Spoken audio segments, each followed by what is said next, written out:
And welcome back to Mining with Virii. I see you guys loved the pizza episode. Got several comments to include the hatred of the fruits and on the pizzas, which agreed. I agree, guys. There's just not there's no room for pizza or fruit on pizza. I'm sorry. It's just not meant to.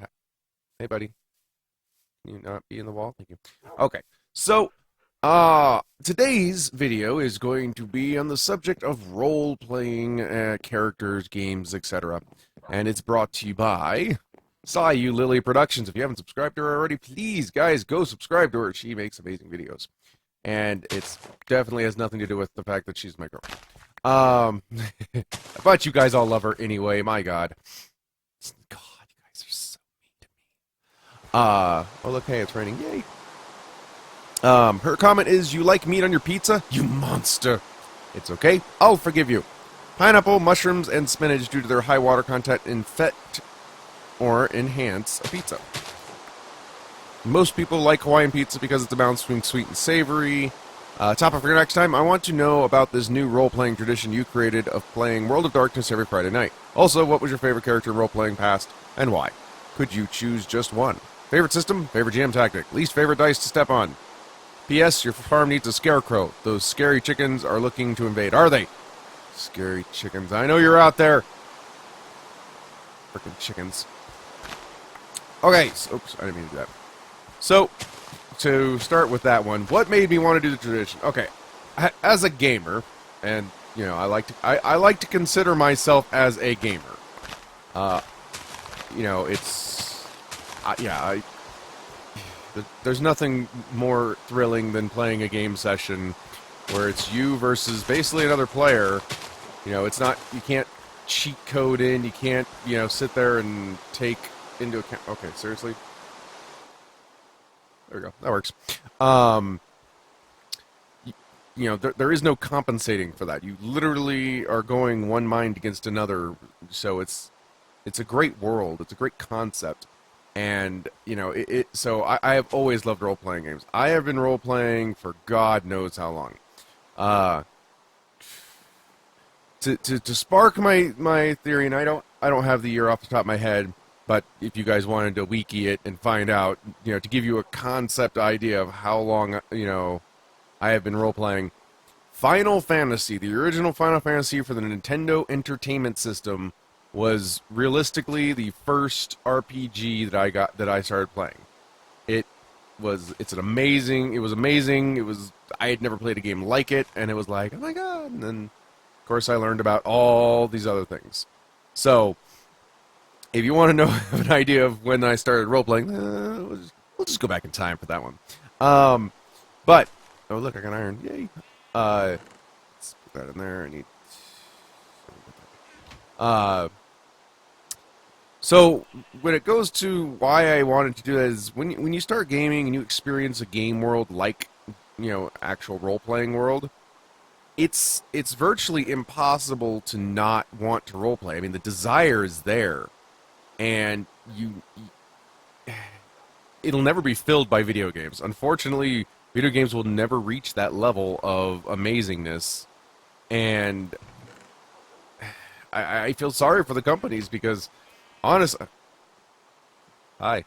Honestly, it never, dawned on me. Okay, seriously, let's turn the weather down so I don't even have to hear it. Thank you. Still hearable, but whatever. Hearable. That's my new word, guys. Hearable. Okay.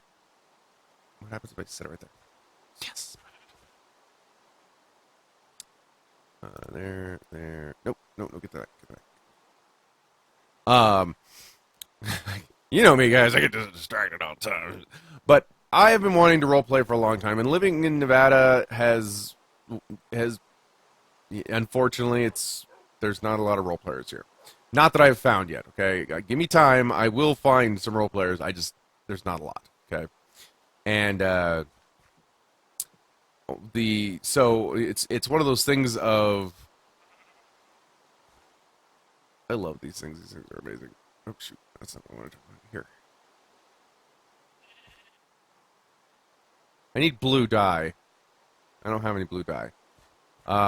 so I don't know what makes blue dye other than lapis. It sucks, but I'll give him pants here in a second. But there's a scarecrow, Lily. Just for record, the chickens will be scared now, except for the sheep. The sheep apparently don't care because they're sheep. But yeah, the reason I want to do it is because I have been missing gaming for a very long time, and you know it's a great thing. I mean, I've always adored role playing, and the world's established. Now, with that being said, what was my favorite character in history? Now, in my D&D or slash medieval style games, I have always had a common theme. Okay, my common theme has always been the world that I'm building in. That I build for my players, and typically it involves the concept of where's all my food? Did I put it away? I did. It involves the concept of three entities. I never liked just having a good and evil side. I always liked having all three sides present. Well, with that being said, I have done a lot of research and world building over the course of 20 years. And I built three primary powers, is what I call them. Those three powers are the Legerdemain, which is where my namesake and his kin come from, which is basically neutralish guild of mages and stuff like that. So much quieter in here. And so there was, where did I get diamond? Where did I get diamond from? Oh, the village. Thurs. So you've got the. Oh man, guys, I'm totally losing my train of thought. I'm sorry. I'm trying. I'm trying. I put the torches. No, I didn't. Okay. The Legerdemain was led by Bracken, and Virii, the namesake, was their patron saint, and they believed in not necessarily good or evil. It was neutral, very neutral. The Ningale was inspired off of a book series by Stephen Lawhead, which was actually the Ningale existed in it, and they were, very simply put, a kind of like a war tribe. I don't know any wood. They were a war tribe, and they were the antagonist in a book series called In the Hall of the Dragon King. And I loved their concept of how they functioned, so I plagiarized it, and the Ningale became an entity in my world as, the main force of, corruption and evil and badness and death and stuff. Let's grab that. So I need more than 8. Come on, guy. What are you thinking? What are you thinking? I don't need more than 8. So that was the second party. And then there was the third party that was established based on a character of mine. One of my first characters and one of my favorite characters.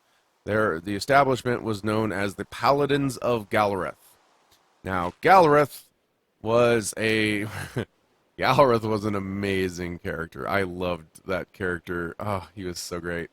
Gallereth was a paladin, and he was a new fledgling paladin. Not even, out of the church or the temple for very long. I mean, this boy was, the epitome of young blood. And, so, as a paladin, you gotta venture forth and, all that stuff and learn, all the stuff. And where's all those sticks? Didn't I grab the sticks? I didn't grab the sticks. What the heck? Man, I'm talking. This is stupid. Oh, they're in my freaking inventory. God. Well, whatever. We'll just make more sticks. Could never have enough sticks. Because I'm Batman. So his character was very much, young. Let's do this. Let's go and defeat all the evils of the universe in one fell swoop, because we're the good guys and we're always gonna shine and win. And there's water around here. There it is. Yoink.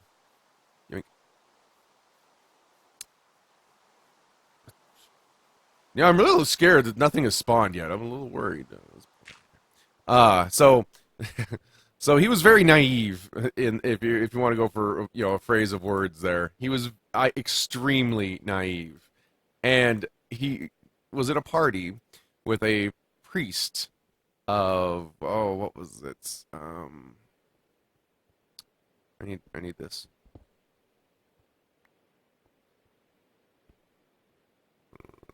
Something to put there. This priest was a priest of, oh god, I can't remember the name. Anyway, the traveling god, and so one of his favorite things was tormenting this poor priest. It wasn't really tormenting it on purpose. I didn't bring any charcoal either. Good lord. Okay, let's just put that in there. We'll just forget about it for now. At that point, he'd like wake up at the butt crack of dawn and be all, like, oh, we must venture forth. The daylight's wasting, and he was just a great personality because he would sit there and literally just wake everybody up at the crack of dawn for prayers. And this poor priestess, it was a priestess, she like literally hated him. She was used to, temple life, or the church life, where she'd wake up, have her breakfast, say her prayers, all passively and stuff like this. And here's this guy just push, we gotta get going, time's a wasting. And then he taught her how to spar. It was just funny because his personality was great, and I loved that character's personality. When you have a character like that, they stand out to you. And any role player knows that when you have characters like that, and I totally did that. I knew I did it. I can't remember my torches too. God, such a noob. It was just, he was a great character. So of course he was a paladin, and his whole campaign was set up to where he went against the undead. Now, okay, now they're spawning. Where's my torches? Spit the arrows out here because I don't need arrows. So he spent his whole time fighting the undead, and that's where the Paladins of Galworth came from, and basically modified the whole concept of the class and made. Oops, I need some slabs. I made a subclass, kind of like a specialty class of priests, not priests.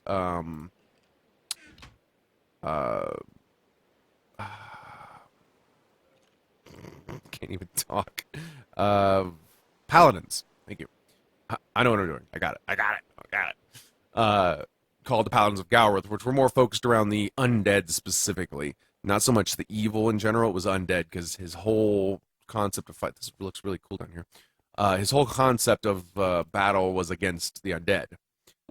So that's my favorite character would be Galworth, because he inspired a third of my world, basically, and many campaigns were based off this poor kid. And let me tell you, that poor guy, he went through some stuff. So that's probably for that. What was my favorite character roleplay? Okay, why could you choose just one? Yes, I can, because I've had characters I wasn't really a big fan of. I've had a lot of characters, actually, that I'll start off with a great idea and nah, not so good. But that all depends on also the storyteller, how the storyteller lets you grow, and if the storyteller lets you grow. So it's it's not necessarily always your intention to create a bad character, but it's not necessarily always your choice. Sometimes a bad character is just made, and you just gotta go with what you got. Am I right? Maybe? I don't know. Favorite system. Now, favorite system is very difficult for me because I am a huge fan, as you guys know, of the Old World of Darkness. Now, when I say that, the Old World of Darkness is an amazing system because of its story. And when it comes to story, I'm very important. I like a background. Yes, I like worlds where you can create, I guess. Like Dungeons and Dragons started off where it had Forgotten Realms, which was a predefined map. It had Planescape, predefined map. Ravenloft, predefined map. Greyhawk, predefined map. All these things were predefined. Like, you didn't make up the world, you adapted the world. And that's cool. I don't have a problem with that. I actually, as a storyteller, I like to have some stuff, a predefined concept of an area before I go around and, butcher it up, right? And so that's, is really cool for me. Where are we at here? 40? I don't know where we're at. Where the heck's 40? I'm at 40. Okay. Um, right here. That's good enough. So that, when it comes to systems, I love a predefined existence. Now, I also love, if you guys are aware, I mean, if you haven't figured it out, I love a world that is based in a realistic concept as well. When it comes to things like history, if it uses something that's believable, I love that shit. That shit is amazing. And with Old World of Darkness, for example, that's the one we're doing right now. I adore the fact that Old World of Darkness used the existing world's history to create its history. I mean, literally, yeah, okay, some people might be like, oh, well, that seems like it's a pretty shallow thought there. I mean, they didn't even come up with it on their own. Yes, but what they did was they took an existing world that you or learned from school and turned it into a role-playing universe full of vampires, werewolves, mummies. That stuff's awesome, guys. I mean, that stuff is the stuff of legends for gaming-wise. All right, let's put torch down there. And so it was that kind of stuff that made me, love games like that. Well, with that being said, I also thoroughly enjoy another universe called Rifts. Now, Rifts, I would probably say is my favorite. Okay, so when it comes down to answering the question, Rifts is probably my favorite. But the reason Rifts is my favorite is because Rifts universe had everything. I mean, if you wanted dragons fighting cyborgs, fighting mutant cats, fighting Ninja Turtles, fighting Robotech, jet fighters that transform into, giant battle droids, that was what Rifts was. Rifts was the all-encumbering, or not encumbering, all-inclusive, there we go, universe. It had literally everything. And the Rifts was amazing. I absolutely adore Rifts. Because it also took place in the normal world. There's actually a map you can download.